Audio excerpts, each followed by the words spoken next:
ये अभी फिर से एक्सीडेंट हुआ है। जो खड़ी गाड़ियां थी उनमें फिर से आगे से पीछे से एक गाड़ी ठुकी है। आगे कोई रेड लाइट वगैरह लगा दीजिए कुछ।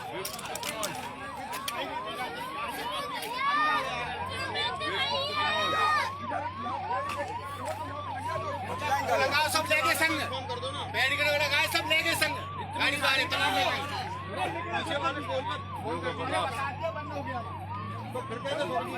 कितना बेवकूफ ड्राइवर है, पागल है, ईयरफोन लगा के चला रहा है। गाड़ी आगे, गाड़ी आगे।